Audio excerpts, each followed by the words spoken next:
like I'm going on safari. Yeah, safari.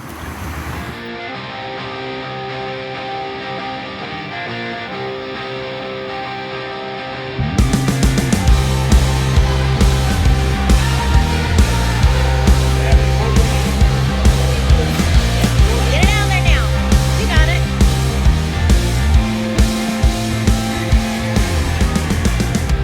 Welcome to this video.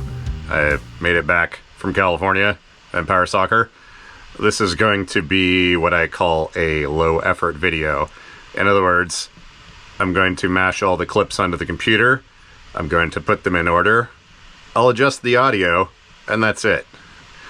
My brain is not functioning because I'm tired. So anyways, we're replacing a window in the van. Because reasons. Hopefully you enjoy.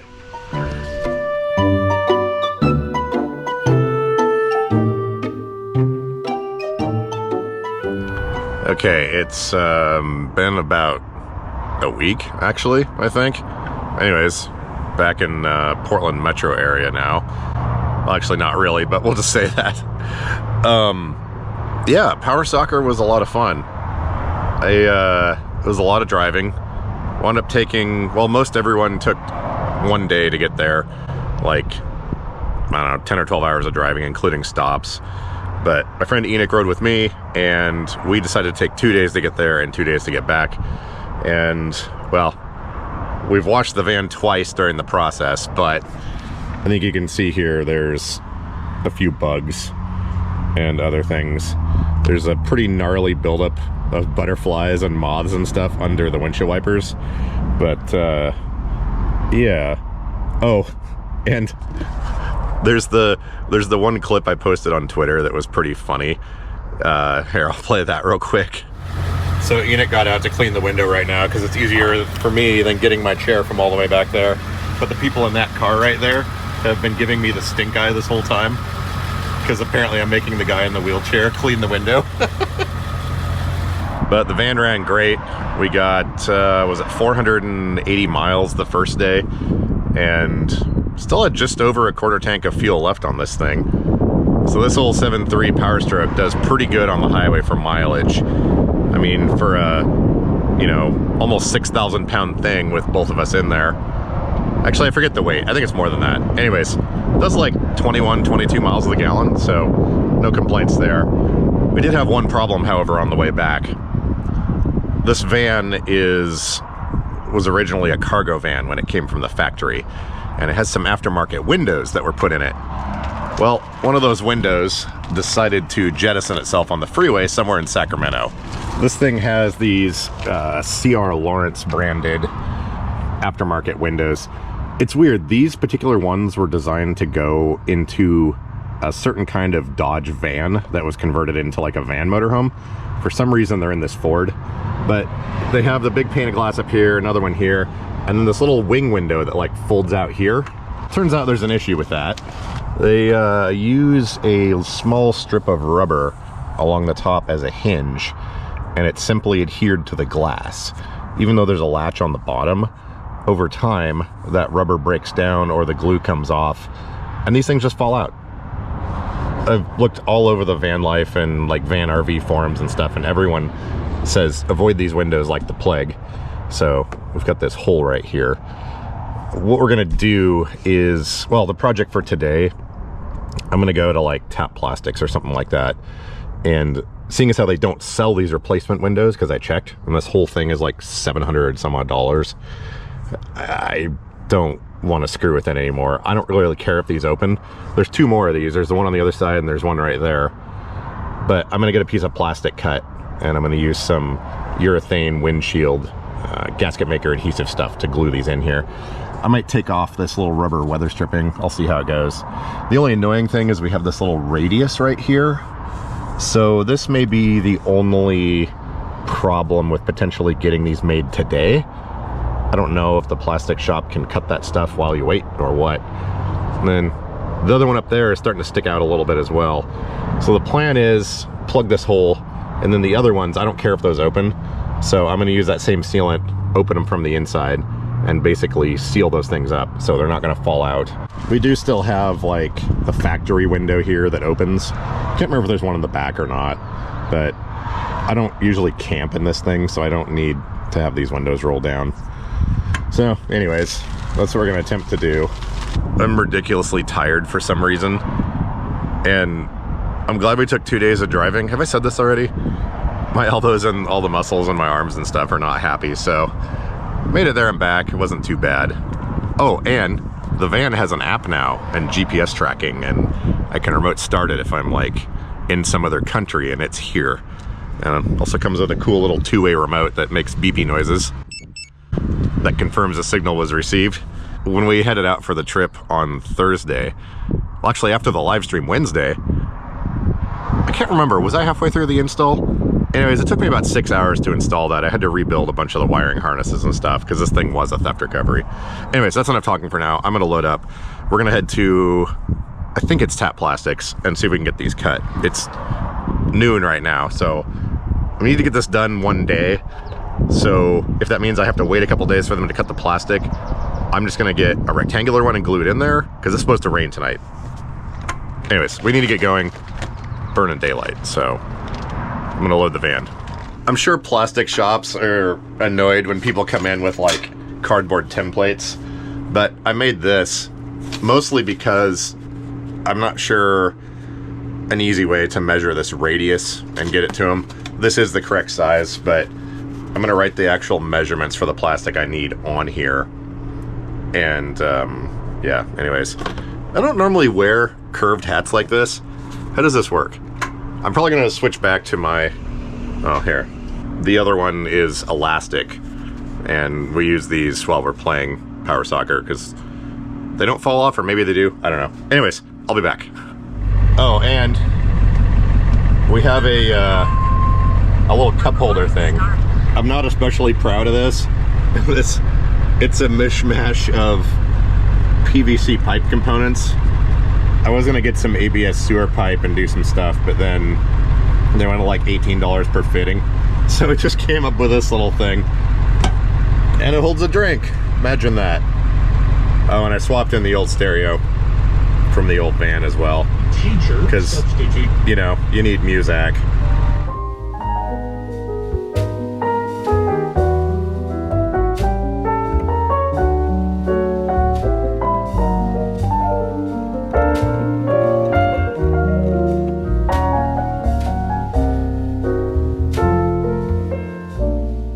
Hey, we have, ow, I just hit my head. We have arrived at the place that makes plastic, and they turn this into this.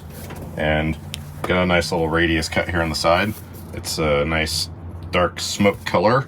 I'm not even gonna bother test fitting it because I know my measurements are right and this thing is exact. So yeah, let's head out to the warehouse and see if this thing fits. Oh, and we got some of my favorite E6000. So on the way out here, I was like, oh, I need to hit a car wash. And I started planning my route, trying to figure out how to drive past the car wash that I want to, yet still get to the plastic shop. Then I was like, oh, there's one. And it was one I'd never been to on the side of one of the highways here. I pulled in and the van wound up being too tall to fit in there. I was like, oh, that sucks. I get back out onto the road. Then I realized, oh, I'm missing a freaking window. I can't go through a car wash right now. Oh, good times. Okay, let's see if this thing fits in here. Oh yeah, that is perfect. Have a little bit of a gap, which I wanted around the edges. And yeah, our radius is, yeah, perfectly fine. Sweet. That will do. Come back out of there. Here. Haven't been in here in a little while. I guess it has been, yeah, 7 days. Anywho, we've got a little shelf there. Oh, I gotta do something with the piano too.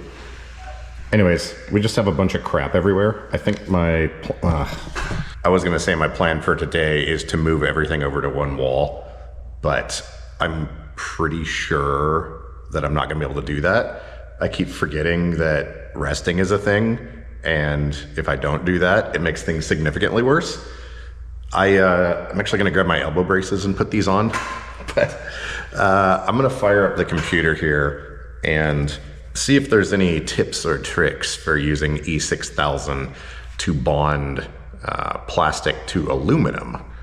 I've used this stuff extensively, but I just want to see if there's anything I should know. I think this stuff should work fine.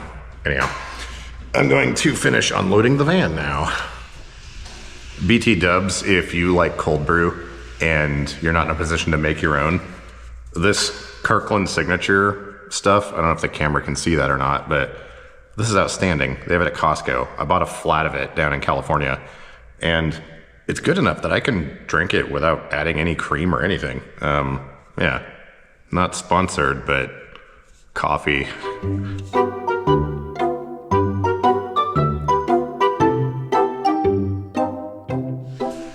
After much screwing around and a trip to Home Depot, I've got some Loctite polyurethane sealant. We're going to use that instead. I'm much more familiar with this stuff. E6000, apparently you kind of have to scuff up the surfaces, and then unclear if you have to clamp it or not, but I know how polyurethane works. I've used it a lot, so we're just going to do that. So we are going to go outside, peel off one layer of this protective stuff. By the way, it's Kimcast GP. Apparently it's acrylic. I didn't realize that when I bought it. Another reason I didn't want to go with the E6000. But yeah, let's see if we can get this to attach. Oh, I just realized I need some painter's tape or something to clamp this on with. Let me see what I can find.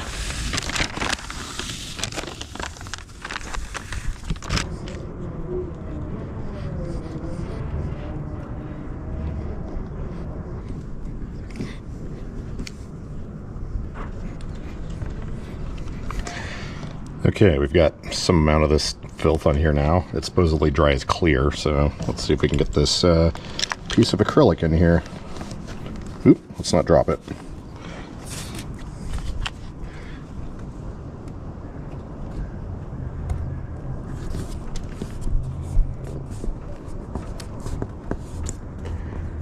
Okay, it seems to be attached.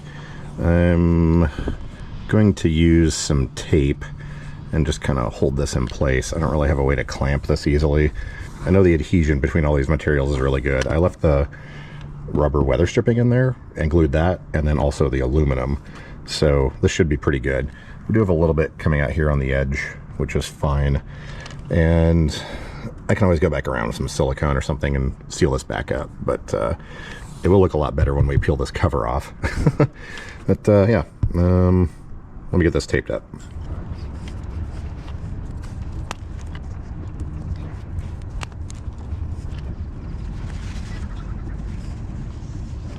Okay, well, that's as good as we're gonna get for now, and we still got a few hours of daylight left. It's about 70 degrees out here. So, yeah, we'll just leave this go, I guess. And I suppose I could do another layer on the inside, but I don't know. We'll come back to this in a bit. Well, it does look kind of crusty right now, but I guarantee you it will look halfway decent by the time the glue sets, turns clear, and we get that backing protective film off of there. Whatever this stuff is. It's 10 minutes to 3 right now. I'm gonna let that sit for a couple hours, keep checking in on it, and then, yeah, like I'm saying, I can go around from the inside and use a different type of sealant in there, whatever, as well later on, but we just gotta be patient for right now. Well, the window panel seems to be attached pretty well. I was gonna show you that, but there's some interesting people running around out here that I don't attempting to talk to me anymore. So we're gonna head back to the bus and I'll show you the final result, as it were.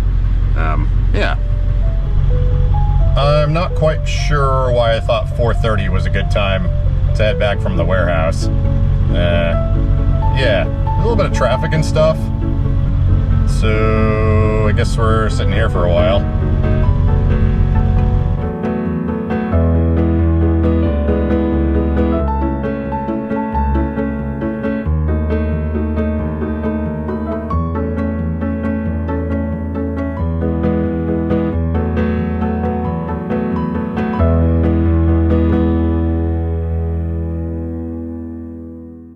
We have arrived back at the bus, and we now have a piece of whatever this stuff is installed. It was raining a little bit on the way back, but stuff usually is like 24 hours for a full cure, but it'll hold pretty good after an hour. I don't know why I thought this was going to turn clear. I should have known that was a lie on the packaging. So I may go around with like a paint pen or a Sharpie and color that black, but tent seems to match just fine. And unless you look really close and see all this garbage, it looks like a normal window. So that will do the trick. I don't know why I keep tapping on it. Anyhow, as far as the soccer tournament went, had a lot of fun with that. And luckily, in this particular facility, they had kind of revamped the lighting a little bit. And by that, I mean they went through and at least standardized all of the fluorescent lighting fixtures. Now, granted, fluorescent lighting is still one of those things that I don't do very well in, but the fact that they were all the same meant that I wasn't seeing those weird interference patterns as I was last time. So I've got photosensitive, like seizure-y type stuff that's triggered by that. So I was able to play, let's see, we did 5 games total. I played over 2 days. I played 4 of the 5 games. 3 of them were on the first day, and I wound up having to sit out the last one. Started kind of getting to the point where I was getting dizzy and kind of pukey and having trouble controlling my chair. So I figured, since I was driving and we had another day of games to play, that'd be good to set out 1 game. That way I could play the 2 the next day. And it worked. So anyhow, power soccer, lots of fun. I'm not sure what else is going on today. Maybe nothing. Tomorrow's Thursday, which means live stream. I think we'll just leave it at that. Live streams at 3 p.m. Pacific time every Thursday. Unless it's not, but yeah, whatever. Okay, I'm gonna stop talking now.